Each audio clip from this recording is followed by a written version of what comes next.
I went to the world's largest mangrove forest that may not exist in 25 years' time. So this is Sundarbans. It straddles the border between Bangladesh and India. 65% is here in Bangladesh and 35% is across the border. It's a popular domestic tourist destination due to its beauty, sereneness, and chances to spot a Bengal tiger.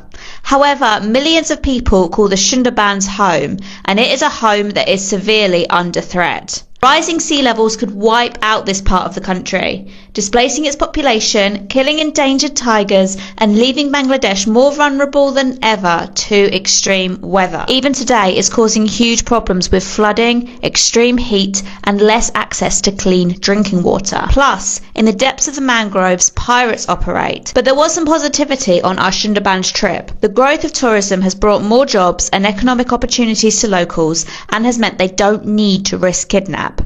But with such a vulnerable area, I wondered throughout our trip what could actually be done for Sundarbans, whether its flooding is inevitable or if the tide could turn.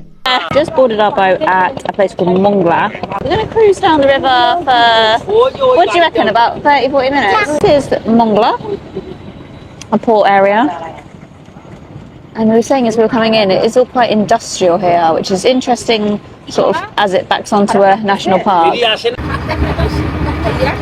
Bangladesh is one of the lowest countries in the world. It's at real risk of climate change. When you look at these riverbanks and combine with the fact that there's huge monsoons here, you can really see how the country gets so flooded. Floods are a huge problem here. We were quite surprised to see the amount of tourists that there is. It is very much a local place. These are all houses along the river here.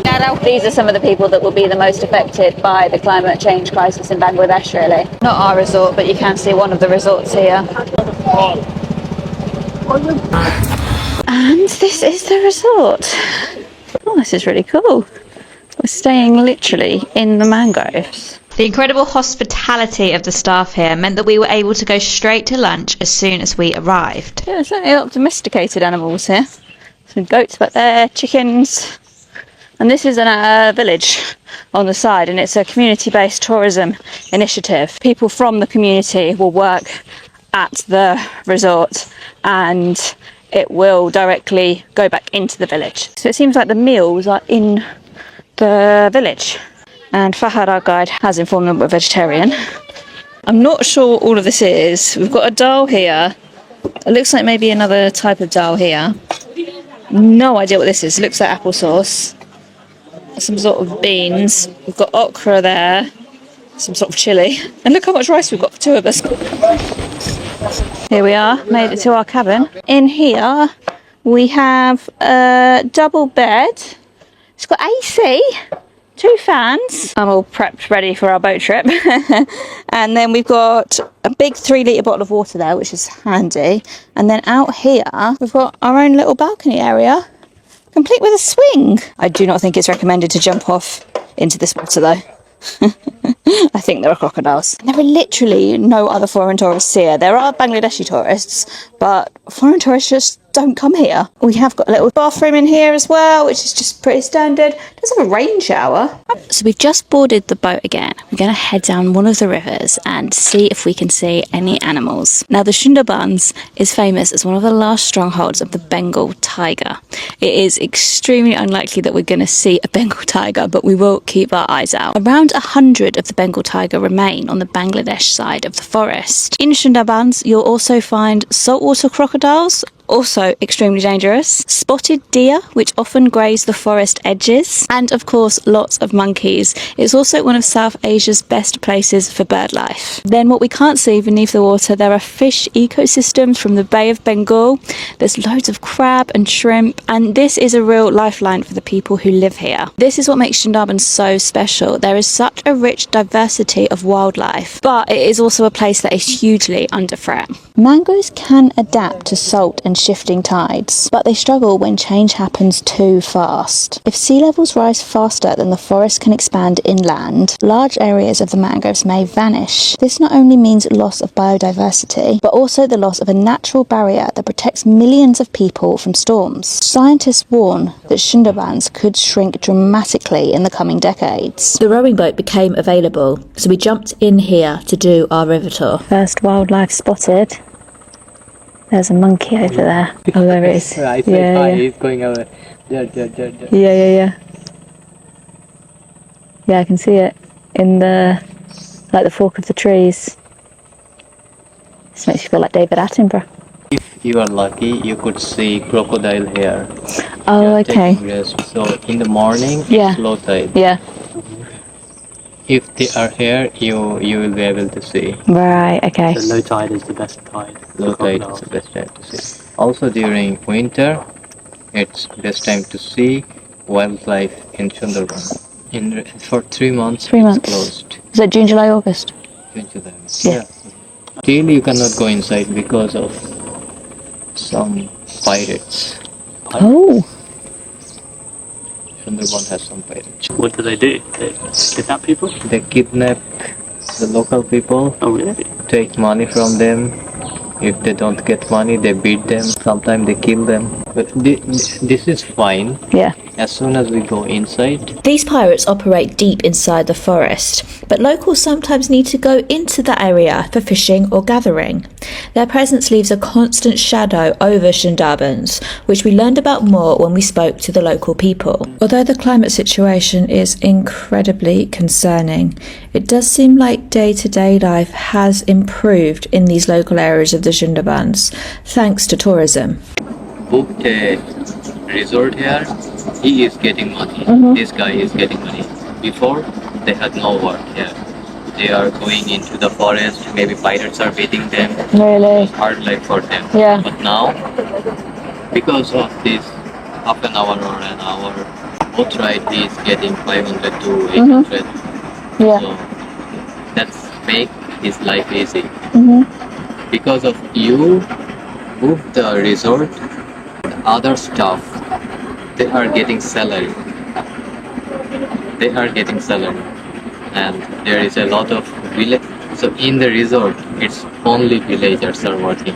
That's good. Yeah. They used to do only working in farming and catching fish, crabs inside the forest. But now their life has been changed for male and female both. Male, they are working in this resort. Suppose in this part, his son is working here. So they are getting money for that, and everyone is working here. Somehow everyone is working for the resort, and they are making money. Even if it's less, they don't need to go out of this place. They are happy here. For female, it's more different. They are washing clothes for the resorts. They are cooking for the resorts. So whatever you eat today, it's made by female of this village. It's delicious. Yeah. So this is how their life changed. Life has been changed a lot. Their jobs are easier. Their jobs are easier. Yeah. The next day, we took the boat to a local wildlife sanctuary. On the way, we learnt about the incredible mangroves. The Sundarbans covers around 10,000 square kilometres. Twice a day, tides from the Bay of Bengal flood the forest before draining away again and leaving the channels exposed. Mangroves make this possible. These trees are salt tolerant and able to grow in brackish water and unstable soil, where most plants cannot survive. Their tangled roots hold the mud together and create a stable base for the forest. Some mangroves have aerial roots that rise above the ground, allowing the trees to breathe even when flooded. Others can filter salt through their leaves. But climate change is pushing sea levels higher and altering conditions faster than these mangroves can adapt. Sundarban is very important for Bangladesh. Sundarban actually save whole Bangladesh from any kind of cyclone, typhoon. From the sea, all the cyclones, it hits on Sundarban first. Okay. Otherwise, it would be massive massacre. Yeah. We have come to this wildlife sanctuary, and they've got this beautiful little preserved area. And this is what the Sundarbans all looks like. So if you were to go into the actual forest, this is what you will see. These are the vertical roots. What was the name? What's the name of the tree? Shundari. Shundari. And these are all Shundari. Most of these are Shundaris. These are Shundaris. Okay, so these are Shundari trees, and that's what gives Sundarbans the name. Back at the resort, we wanted to talk to some local people about what life is like today in Sundarbans. We'd had a very similar conversation the day before. Drinking water is the biggest problem here. Drinking water is the biggest problem. Because it's salty water. Yeah. Yeah. They don't have enough drinking water here. And it's expensive to bring. It's expensive. Also, they have to reserve the water from rain. Yeah. Or somehow they have to bring the water from out of this village. I mean, people will find their way for living. Without water, people cannot live. Yeah. Somehow they have to manage. So this is all the village housing.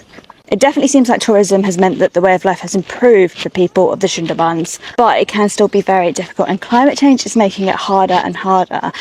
As we've heard, it used to be quite a bit cooler, and nowadays it's very, very warm all the time. The flooding is a colossal issue in Bangladesh. They're thinking that the country will cease to exist in 130 years. I'm not a scientist or an environmental expert, so I can't really give an opinion or any logical thoughts on what can be done to prevent the crisis in Sundarban. We are leaving the resort now. It's very, very, very warm.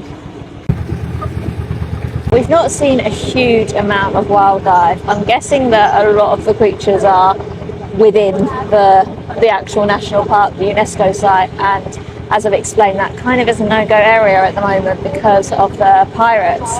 However, there is a chance that we might see some crocodiles. It's low tide at the moment. When it's low tide, you can see the crocodiles sort of sunning themselves on the bank. So we are keeping our eyes out.